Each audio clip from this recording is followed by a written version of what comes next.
Hello students, welcome all. I am Mrs. Sarla, an assistant professor in Dr. Viren Swarup Institute of Professional Studies, Kanpur.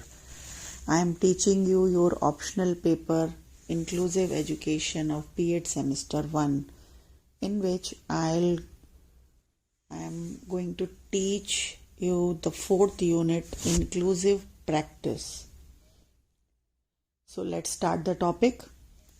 Inclusive practice ensures each child is treated fairly and with respect. अर्थात जो भी बालक शिक्षा की मुख्य धारा के अंतर्गत आते हैं, they should be taught in normal schools बजाय स्पेशल स्कूल के. And in that school उन्हें वो सम्मान और फेयरली उन्हें ट्रीट किया जाना चाहिए, उन्हें वो वैल्यू दी जानी चाहिए जिसके वे हकदार हैं. सभी एक साथ खेलें, आपस में मेल जोल रखते हैं, साथ में पढ़ें, साथ में एंजॉय करें, उनके अंदर सोशल रिलेशनशिप डेवलप हो. डिस्क्रिमिनेशन खत्म हो जाता है अगर वो एक साथ एक ही विद्यालय में पढ़ते हैं. Means each child is treated fairly with respect. Each child is able to fully participate in their own learning, which provides them with the skills and resources for later life. अर्थात इन विद्यार्थियों को वो टेक्निक्स, वो methods उनको use करके उनकी with the help of that methods इन बच्चों को एक साथ पढ़ाया जाता है. और समावेशी अभ्यास के दौरान जो विद्यालय होता है वो बच्चों के लिए एक ऐसा फेवरेबल एनवायरनमेंट देता है कि वे स्टूडेंट आपस में अच्छा रिलेशन बना सकें, एक आपस में कम्युनिकेशन डेवलप कर सकें. Inclusive practice in education can be defined as methods, techniques और strategies that ensure all learners can access learning. Everyone works to make sure that all learners feel welcome and valued. उन्हें ये feel होना चाहिए कि सभी विद्यार्थी एक हैं, उनको अच्छी लर्निंग मिलनी चाहिए. They feel them to valuable, अपने आप को मूल्यवान समझें, अपनी जो इंटरनल इंडिविजुअल जो पोटेंशियल है, जो उनके अंदर प्रतिभा है, टैलेंट है, उसको विकसित करने के लिए उनको समान अवसर दिए जाने चाहिए ताकि वो अपने गोल को प्राप्त कर सकें. So inclusive practice means being versatile and flexible, ensuring consistency for all, working collaboratively, एक साथ काम करने का उनके अंदर वो होना चाहिए. एनकरेजिंग पर्सनलाइजेशन, उनके जो अंदर से जो इंटरनल पोटेंशियल्स है, टैलेंट है, आंतरिक प्रतिभाएं हैं, उनको एनकरेज किया जाना चाहिए. वेरिंग लर्निंग अपॉर्चुनिटीज, उनको जो सीखने के जो अवसर हैं, अलग अलग तरीके के उनको अवसर दिए जाने चाहिए. Embracing equality, diversity and including, हमें जो इक्वालिटी है, समानता है, वो उसको गले लगाना चाहिए, उसको फैलाना चाहिए. विभिन्नता को दूर करते हुए सबको समावेश करना चाहिए. उनको उन स्टूडेंट्स को ये फील कराना चाहिए कि वे मूल्यवान है, वैल्यूएबल है, समान है, सम्मान के अधिकारी हैं और सोशल, कल्चरल और जो एजुकेशनल उनकी जो भी लाइफ है, उनको हर चीज में पार्टिसिपेट करने का, उनको अपना कंट्रीब्यूशन करने का अधिकार है. तो इंक्लूसिव प्रैक्टिसेस में हम यह कह सकते हैं कि एक कक्षा में एक ऐसा वातावरण उनको प्रदान किया जाए कि वे आपस में एक अच्छा सामाजिक संबंध बना सकें और अच्छा अधिगम प्राप्त कर सकें. Now see inclusive practices in classroom. Classroom के अंदर इन प्रैक्टिसेस को किस तरह से चलाया जाए. In classroom inclusive practices aim to minimise और रिमूव बैरियर्स, सारे तरह के बैरियर्स को हटा देना है टू लर्निंग, सीखने के लिए. And support to facilitate the success of all learners, ताकि सभी लर्नर्स की जो सक्सेस है उसको सफलता को इजी गोइंग बनाया जाए। यानी कि कक्षा में जो समावेशी अभ्यास है उसका उद्देश्य ये होता है कि सीखने में जो भी बैरियर्स आ रहे हैं, जो बाधाएं आ रही हैं, जो ऑब्स्टेकल्स आ रहे हैं, उनको कम करना या तो पूरी तरह से दूर करना, और जो सभी स्टूडेंट्स की जो सक्सेस है, यानी कि हर स्टूडेंट को सक्सेसफुल बनाने का प्रयास करना है, और उनकी जो सफलता में जो रुकावटें आ रही हैं उनको सुविधाजनक बनाना है, उनको दूर करना है, उनको हर तरह की फैसिलिटी प्रोवाइड करनी है। Inclusive practice provides a better quality education for all children. Schools provide the context for a child's first relationship with the world outside their families. जब वे अपनी फैमिली से बाहर निकलते हैं तो उनके पूरे संसार के साथ एक पहचान कराता है। School provide the learning better learning environment and their differences enrich the learning community. कहना चाहिए कि उनको बेटर लर्निंग एनवायरनमेंट प्रदान किया जाता है जिससे वे अपनी लर्निंग को अच्छे से अच्छा बना सकें। हर जो उनकी एक टीचिंग लर्निंग प्रोसेस होती है उसको बेटर बना सकें। सो बेटर क्वालिटी एजुकेशन दी जाती है। It ensures that teaching standards are not compromised. इसमें सुनिश्चित किया जाता है कि शिक्षण मानकों से समझौता नहीं किया जाए। क्लासरूम में स्टूडेंट्स को वो सारी facilities, material aid, favourable environment सब कुछ दिया जाए एंड कहना चाहिए कि with this physical resources, human resources भी प्रोवाइड किए जाने चाहिए। Means a teacher, a guide, a counsellor जो उनकी बात को सुने, समझे, उसे सही दिशा निर्देश दे। The design and delivery of learning can present effectively. जो भी सीखने का डिजाइन है या जो प्रेजेंटेशन है डिलीवरी का, प्रभावी ढंग से प्रस्तुत किया जाना चाहिए। The teacher should use the effective method by which they can learn easily or effectively. Pedagogical strategies, यही आपका मेजर टॉपिक है इस यूनिट में कि कौन सी ऐसी स्ट्रेटजीज यूज करें जिससे कि लर्निंग इफेक्टिव और बेटर हो। Pedagogical strategies refer to all the education approaches that meet the needs of all the students from different backgrounds and styles of teaching. Means जो शिक्षण रणनीतियां हैं, जो पेडागोजिकल स्ट्रेटजीज हैं, उनसे यह मतलब है कि जो भी हमारे एजुकेशनल अप्रोच है, जो शैक्षिक हमारा दृष्टिकोण है, उसमें विभिन्न प्रकार की जो पृष्ठभूमि होती है, एक तरह का जो डिफरेंट अलग अलग बच्चों का बैकग्राउंड होता है, तो उनमें अलग अलग सीखने की शैली होती है, उनकी अलग अलग क्षमताएं होती हैं, उनकी जो नीड्स होती हैं छात्रों की, उनको हम किस स्ट्रेटेजी से फुलफिल कर सकते हैं, किस स्ट्रेटेजी से पूरा कर सकते हैं। तो ये रणनीतियां समग्र रूप से एक समावेशी अधिगम वातावरण बनाने में योगदान करती हैं, जिससे सभी छात्र अपने आप को बराबर और मूल्यवान महसूस करते हैं। It enables teachers to influence student learning with an intention to capture the attention of the students के attention को capture करने की एक टीचर को भी एक ट्रेनिंग देता है। It is a part of innovative learning when students are able to hold on to all the ideas. एक इनोवेटिव लर्निंग के लिए का ही एक पार्ट है जो स्टूडेंट्स को इस तरह के आइडियाज देता है न्यू कि वे अपना एक डिस्कशन कर सकें क्लासरूम के अंदर, कि ताकि उसी क्लासरूम के अंदर आपस में डिस्कस करके ही वो अपने टॉपिक को अच्छे से कवर कर सकते हैं। As brainstorming techniques, the use of audio visual teaching aids and team work कोई दे दिया, स्टोरी बोर्डिंग हो गई, कोई ऐसी उनकी हॉबी है जिसको लेकर हमने कोई उनको टास्क दे दिया, रोल प्ले मेथड है।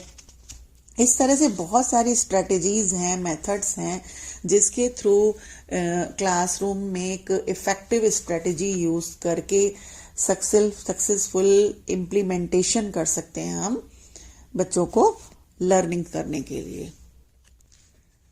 और इन पेडागोजिकल स्ट्रेटजीज के द्वारा छात्र प्रभावी अधिगम इसलिए कर पाता है कि ये टेक्निक्स ऐसे यूज की जाती हैं कि क्लासरूम में स्टूडेंट्स को एक पॉजिटिव क्लासरूम क्लाइमेट दिया जाता है, एक अच्छा ऐसा एनवायरनमेंट दिया जाता है जिससे टीचिंग लर्निंग प्रोसेस इफेक्टिव हो पाती है। ये स्टूडेंट्स में या बच्चों में कॉन्फिडेंस बिल्डअप करता है, develops self esteem and enrich their learning. इन स्ट्रेटेजीज के द्वारा कक्षा को एक इफेक्टिव भी बनाया जाता है, इंटरेस्टिंग भी बनाया जाता है by using charts, graphs, diagrams, pictures, real places में ले जाकर एक्सकर्शन के थ्रू। सो फर्स्ट टेक्निक जो आपकी सिलेबस में है उसको पहले डिस्कस करते हैं, cooperative learning strategies. Cooperative learning, it is a technique in which student himself has to learn by following the cooperative system within his group. Means cooperative learning is a classroom instruction model that involves students working together to meet their learning goals in learning teams or groups. Groups और teams में बांट कर, divide करके उनको अपने learning goals को achieve करने में ये हेल्प करता है ताकि वो एक साथ काम करके अपनी लर्निंग को इफेक्टिव बना सकें। अपनी जो इसमें जो इंस्ट्रक्शंस दिए जाते हैं, तो जो छात्रों के पास अपनी जो डाटाज होते हैं, इंफॉर्मेशंस होती हैं, अपने एक्सपीरियंस होते हैं, वे आपस में शेयर करते हैं, एक्सचेंज करते हैं थॉट्स को, आपस में परस्पर सहयोग द्वारा जो एनवायरनमेंट में जो भी उनका सब्जेक्टिव नॉलेज है उनको जो मिलती है एनवायरनमेंट से और अपनी स्किल्स हैं उनको गेन करने का प्रयास करते हैं आपस में अपने थॉट्स को शेयर करके। एक्चुअली ट्रेडिशनल जो टीचिंग होती थी उसमें सारी जो प्रोसेस होती थी वो सब्जेक्ट सेंटर्ड होती थी और टीचर का रोल उसमें मेन होता था। But in cooperative learning present scenario में देखा गया है कि स्टूडेंट चाइल्ड सेंटर्ड एजुकेशन हो गई है and in cooperative learning teacher और स्टूडेंट दोनों का ही रोल और जो रिस्पॉन्सिबिलिटी है दोनों ही मतलब जरूरी है, क्योंकि टीचर सारे इंस्ट्रक्शंस देता है, प्रोजेक्ट्स देता है, असाइनमेंट्स देता है, उसी को ही उन्हें ग्रुप्स में डिवाइड करके उनको कंप्लीट करना होता है। Each students are divided in small groups, 4-4 के ग्रुप्स में, 5-5 के ग्रुप्स में, इस तरह से इसमें स्टूडेंट्स को डिवाइड किया जाता है, जिसमें एक कक्षा के विद्यार्थी छोटे छोटे समूहों में जब बंट जाते हैं तो एक कहना चाहिए कि जो लर्निंग एनवायरनमेंट होता है उसमें आपस में वे मिलजुल कर सब्जेक्ट से रिलेटेड अपना जो मटेरियल है उसको आपस में अरेंज करते हैं और एक लर्निंग को एक इफेक्टिव और इंटरेस्टिंग वे में ले जाते हैं। So in cooperative learning in the classroom teacher involves the students working in the groups to accomplish a learning task. The task is assigned by the teacher with the clear directions. उनको clear directions दे दी जाते हैं teacher के द्वारा ताकि वो direction समझकर उस task को, उस प्रोजेक्ट को, उस असाइनमेंट को कंप्लीट कर सकें। Students then work on the task together with defined roles. उनको एक रोल्स दे दिए जाते हैं, जैसे कि you are the reporter, you are the spokesperson, you are the recorder. आप लोग को ब्लाइंड स्कूल की विजिट में ले चले थे तो आप लोग को ग्रुप्स में डिवाइड कर दिया था कि आपको इस साइड जाना है, आपको ये देखना है, आपको इस साइड जाना है, और एक लोग रिकॉर्डिंग करेगा, एक वीडियो बनाएगा, एक पिक्स लेगा। तो इस तरह से जैसे आप लोगों को एक डिवाइडेशन दे दिया गया था, रिस्पॉन्सिबिलिटी दे दी गई थी, एक अटेंडेंस लगाएगा, तो उसी तरह से इसमें भी ग्रुप्स में डिवाइड करके वर्क कराया जाता है। This strategy is also called pair share, quads and mixed skill groupings. इसको बहुत से नाम भी दिए गए हैं। इसमें डिवाइड करके ग्रुप्स में एक ऐसा असाइंड रोल दे दिया जाता है जिसपे स्टूडेंट सक्सेसफुली वर्क करने का अपना अपना प्रयास करते हैं। एक किसी को मॉनिटर बना दिया जाता है and each and every person is given a responsibility, और वो रिस्पॉन्सिबिलिटी की जवाबदेही जिम्मेदारी उसकी होती है। कार्य की सफलता किसी एक सदस्य पर न होकर समूह के सभी सदस्यों पर निर्भर करती है। Means each and every one is given a project और एक्टिविटी, और उसको वो मिलजुल कर करते हैं। और कुछ टाइम में ऐसा भी हो सकता है कि वो ग्रुप के मेंबर्स आपस में चेंज कर दिए जाएं या मॉनिटर चेंज कर दिया जाए, किसी भी तरीके से इसमें काम किया जा सकता है। Now see the types of cooperative learning strategy. There are two types of cooperative learning, formal and informal. Formal cooperative learning में क्या होता है कि formally हम क्लास में एक असाइनमेंट या प्रोजेक्ट पर वर्क करते हैं, उसमें किसी एक पीरियड को लेकर हम एक टाइम सेट कर देते हैं कि इस टाइम पर हम सभी ग्रुप में साथ में बैठकर आपस में इस चीज को लेकर डिस्कस करेंगे। It involves the clear structure of what is to be done. मतलब हमें क्या करना है, एक क्लियर स्ट्रक्चर हम मेंबर्स को प्रोवाइड कर देते हैं कि आपको ये करना है, आपको ये करना है, आपको ये करना है। तो और एक टाइम लिमिट दी जाती है कि इस टाइम लिमिट में आपको वो टास्क कंप्लीट करना है। It can range from a few hours to several weeks, कुछ घंटे में, एक सप्ताह में, या 1-2 सप्ताह में भी ये काम कंप्लीट हो सकता है। बट जो एक साथ बैठकर डिस्कस करने का टाइम होता है वो एक निर्धारित किया जा सकता है फॉर्मली, और समूह में रहकर सभी एक साथ काम करना इसमें सीख जाते हैं। और इनफॉर्मल में क्या होता है कि जो ये मोस्टली सिलेबस से रिलेटेड होता है कि जो आप पढ़ाई कर रहे हैं उसको हम लेक्चर के एंड में, लेक्चर हो गया उसके एंड में या पूरे दिन में जब क्लास होगी उसके एंड में उस ग्रुप्स बना दिए जाते हैं, मतलब सडनली ग्रुप्स बना दिए जाते हैं और उस ग्रुप में आपस में डिस्कशन करने को दिया जाता है, बाद में सुना जाता है। तो उससे एक टीचर को भी एक इमीडिएट फीडबैक मिल जाता है कि शिक्षण के दौरान उन्होंने क्या क्या सीखा। तो ये कोई भी ग्रुप ये स्टेबल नहीं होते हैं, बस क्लास के और चैप्टर के एंड में ग्रुप को बना दिया जाता है। एक और इसका टाइप हमें देखने में मिलता है कई बार, ग्रुप बेस्ड लर्निंग।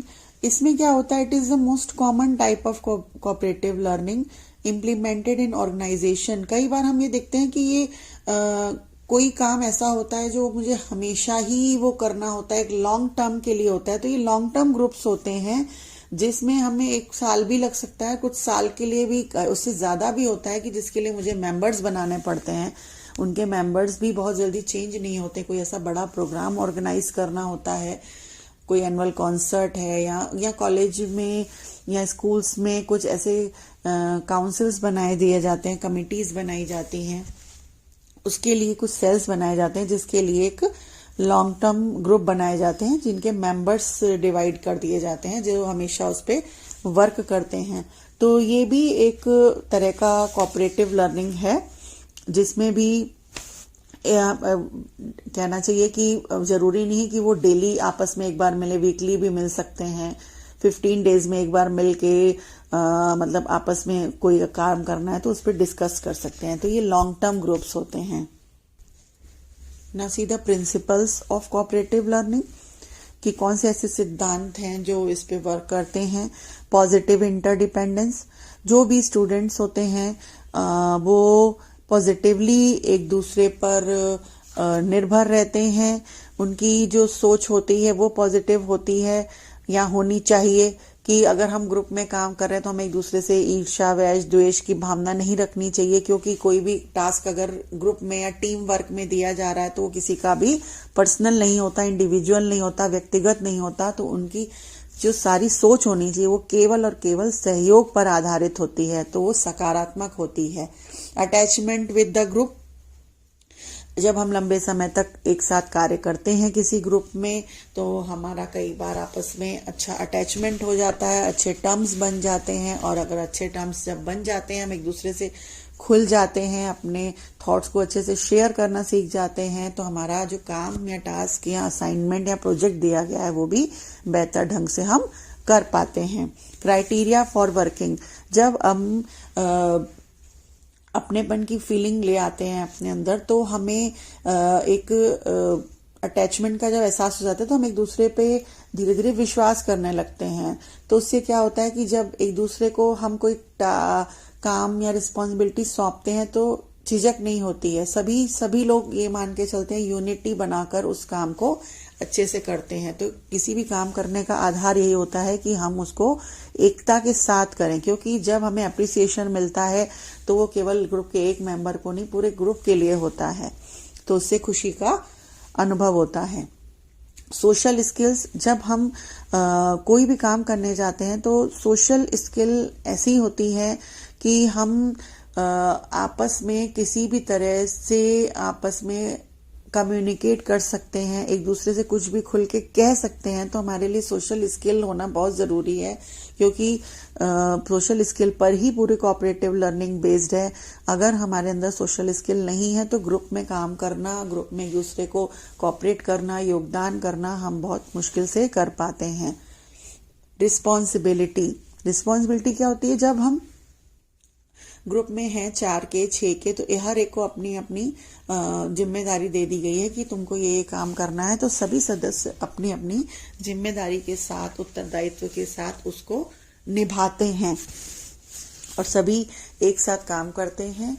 और जो भी काम दिया जाता है, तो उसकी जवाबदेही, अकाउंटेबिलिटी उसकी अपनी खुद होती है। ट्रेनिंग फॉर लीडरशिप, हर एक ग्रुप में सभी सदस्य ऐसे होते हैं कि एक को मॉनिटर या हेड या लीडर बना दिया जाता है, जो लीड करता है। फिर आपस में उसको एक्सचेंज भी कर लेते हैं, दूसरा टास्क दिया गया तो दूसरा कोई लीडर बन गया। तो हमें एक तरह से लीडरशिप की भी ट्रेनिंग इसके साथ मिल जाती है, आगे हम जीवन में एक सफल नेता बन सकते हैं। प्रिंसिपल ऑफ एनकरेजमेंट का जो प्रिंसिपल है, ये बहुत ही इम्पॉर्टेंट होता है, क्योंकि जब तक आप किसी कार्य के लिए एनकरेज नहीं करते हैं, तो या अप्रिशिएट नहीं करते हैं, तो व्यक्ति उस काम को इतनी तल्लीनता से, एक कंसंट्रेट होके और बहुत मन से, लगन के साथ उस काम को नहीं करता। और इसमें सबसे पहला रोल टीचर का होता है कि टीचर जब आपको टास्क या असाइनमेंट दे रहा है, तो वो एक गाइड की तरह हर तरह की आपको गाइडेंस दे, इंस्ट्रक्शन दे, डायरेक्शंस बताए, तो एनकरेज करे। एकेडमिक एंड सोशल पर्पस, जब भी कोऑपरेटिव लर्निंग का काम होता है, ग्रुप्स में डिवाइडेशन होता है, तो यह एकेडमिक भी हो सकता है और सोशल पर्पस से भी हो सकता है कि हम समाज में भी बहुत से ऐसे फेस्टिवल्स और ये चीजें काम करते हैं जो ग्रुप में ऑर्गेनाइजेशन का काम हमें मिलता है। परफॉर्मेंस ऑफ द ग्रुप, यानी कि ग्रुप की परफॉर्मेंस कैसी है। हर किसी को ये होना चाहिए कि सब अपना अपना काम देखें, ऑनेस्टी के साथ उसको निभाएं, किसी भी तरह का कोई पक्षपात या वायसनेस नहीं होनी चाहिए। तो ग्रुप की परफॉर्मेंस भी आपस में सभी सदस्यों की एक दूसरे पर डिपेंड करती है। नाउ सी द इम्पोर्टेंस और मेरिट्स ऑफ कोऑपरेटिव लर्निंग। यही मेरिट्स हैं, यही बेनिफिट्स हैं, यही इम्पोर्टेंस है, यही एडवांटेजेस होती हैं। The first one is student takes interest in team work. Team work में जब स्टूडेंट आता है या टीम वर्क करता है, तो वो टीम वर्क में इंटरेस्ट लेने लगता है, उसे अच्छा लगता है टीम वर्क करना, आपस में मिलजुल कर कार्य करना अकेले कार्य करने से बेहतर होता है। मोटिवेट विद ईच अदर, जब बच्चे साथ में काम करते हैं तो एक दूसरे से फुली पार्टिसिपेशन करते हैं, एक्टिव पार्टिसिपेशन करते हैं, क्रियाशील रहते हैं, तो एक दूसरे को कहीं ना कहीं वो आपस में मोटिवेट करते हैं और एक दूसरे से मोटिवेट होते हैं, क्योंकि साथ में कार्य करना इंटरेस्टिंग होता है, उनको रोचक लगता है, उनकी रुचि आती है और वो उसको एंजॉय करते हैं। एक्टिव पार्टिसिपेशन ऑफ एवरीवन, हर एक का इसमें एक्टिव पार्टिसिपेशन यानी कि सक्रिय भागीदारी होती है। ऐसा नहीं है कि अगर एक मतलब ग्रुप 5-6 का बना है या 5 का बना है या 10 का बना है तो एक ही उस पे काम कर रहा है, दूसरा काम नहीं कर रहा है। सब कोई अपना अपना पार्टिसिपेशन, अपना अपना रोल निभाता है। रिस्पॉन्सिबिलिटी, सबसे ज्यादा इस टीम वर्क से व्यक्ति को या बच्चे को एक जिम्मेदारी का एहसास होता है कि मुझे ये कार्य दिया गया है तो मुझे समय पर पूरा करके देना है। तो एक जिम्मेदारी पूर्वक कार्य करने का जो टैलेंट होता है वो बच्चे इस कोऑपरेटिव लर्निंग के द्वारा सीखते हैं। स्टेबल लर्निंग, कोऑपरेटिव लर्निंग में जब बच्चा कोई भी काम खुद करता है, मिलजुल कर करता है, तो उसकी जो लर्निंग होती है वो स्टेबल होती है। जब कोई भी काम हम कहते हैं ना कि लर्निंग बाय सेल्फ या डूइंग बाय सेल्फ, अपने आप कोई काम खुद अपने हाथों से हम करते हैं, कोई प्रोजेक्ट करते हैं, तो हमारी लर्निंग अच्छी होती है। कॉम्पिटिटिव अप्रोच बिकम डेवलप, इसके साथ हमारी कॉम्पिटिटिव अप्रोच की 2 ग्रुप्स बने हैं, 4 ग्रुप्स बनते हैं, तो एक कंपटीशन की भावना हमारी डेवलप होती है कि मुझे अच्छे से अच्छा और बेहतर करके दिखाना है। अपॉर्चुनिटी ऑफ वर्किंग टुगेदर, हमें अवसर मिलता है एक साथ काम करने का कि हम मिलजुल कर एक साथ कार्य करें।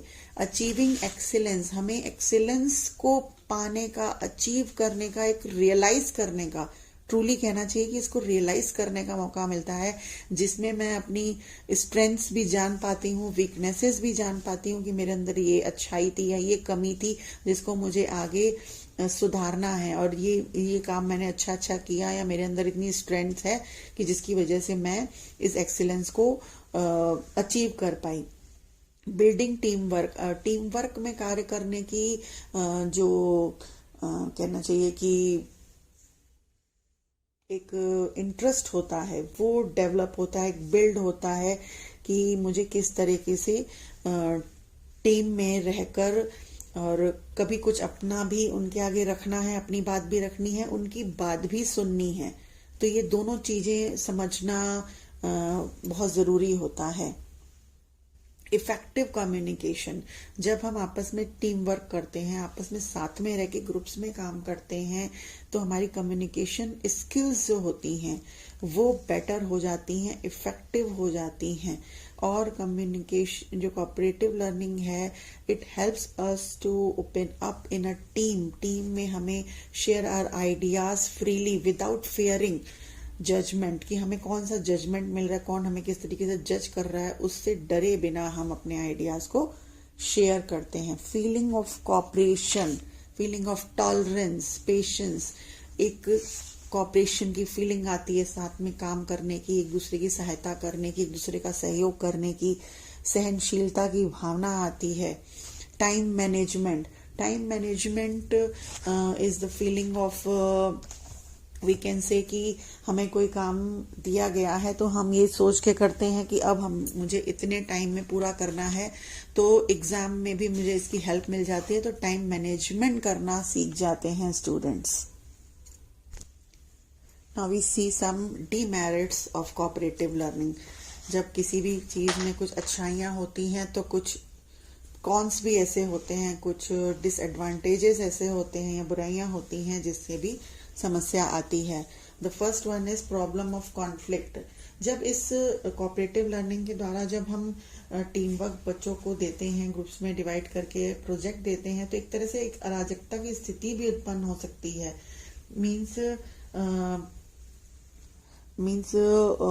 It can cause a rift that can impact the project and your performance. एक तरह से एक कॉन्फ्लिक्ट उत्पन्न कर सकता है, संघर्ष उत्पन्न कर सकता है, क्योंकि हमारी थिंकिंग, हमारे आइडियाज, हमारे थॉट्स आपस में मैच नहीं करते हैं, तो हमारी जो कोऑर्डिनेशन होता है वो ठीक से नहीं बैठ पाता है। प्रॉब्लम ऑफ इनडिसिप्लिन, और जब हमारी कॉन्फ्लिक्ट की समस्या आती है तो हम अपनी मनमर्जी जब करना चाहते हैं, हमें दूसरे की बात नहीं समझ में आती है कि कौन हमारे लिए सही है, कौन गलत है, या मुझे लगता है कि ईच एंड एवरी टाइम मैं ही सही हूं, तो एक कहना चाहिए कि इनडिसिप्लिन की स्थिति आ जाती है, अनुशासनहीनता की समस्या उत्पन्न हो जाती है।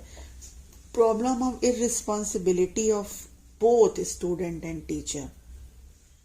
ये बहुत बड़ी समस्या हो जाती है कि जब हम को कार्य करने को मिलता है और मुझे ऐसा लगता है कि कोई जो ग्रुप का जो लीडर है, जो लीड कर रहा है, या जो ग्रुप को मतलब कोई टैलेंटेड और कोई गिफ्टेड चाइल्ड उसको चला रहा है, तो हम थोड़े से लूज से पड़ जाते हैं। हम अपने अपने रिस्पॉन्सिबिलिटी थोड़ी सी संभालने में थोड़े पीछे हट जाते हैं कि वो अपने आप देख लेगा, कर लेगा। और एक टीचर भी अगर किसी प्रोजेक्ट को, अगर किसी टॉपिक को चैप्टर के या किसी असाइनमेंट को दे देता है स्टूडेंट्स को, तो वो भी थोड़ा सा लूज पड़ जाता है, या वो थोड़ा सा इररिस्पॉन्सिबल हो जाता है कि अब बच्चों को दिया है वो अपने आप ही कर लेंगे। तो ये दोनों ही एक थोड़ा सा किसी टाइम इररिस्पॉन्सिबल हो जाते हैं, एक तालमेल या समायोजन नहीं बैठ पाता है उस प्रोजेक्ट के अंदर। Problem of completing lengthy curriculum. कई बार क्या होता है कि जो करिकुलम होता है विस्तृत होता है, लेंदी होता है, उसमें ये वाली टेक्निक को यूज करना बहुत प्रॉब्लम करता है, क्योंकि हम उसको एक टाइम के उसमें कंप्लीट नहीं कर पाते हैं। Problem of attention on task और एक्टिविटी। कई बार हमारा अटेंशन नहीं होता है, क्योंकि हम बच्चे थोड़ा सा नॉटी नेचर के होते हैं, तो उनको जो कार्य दिए जाते हैं उस पे फोकस न करके जो दूसरे ग्रुप को दिया गया होता है वे उस पे ज्यादा ध्यान। So guys, this was the topic. If you have any query, then ask me. Thank you.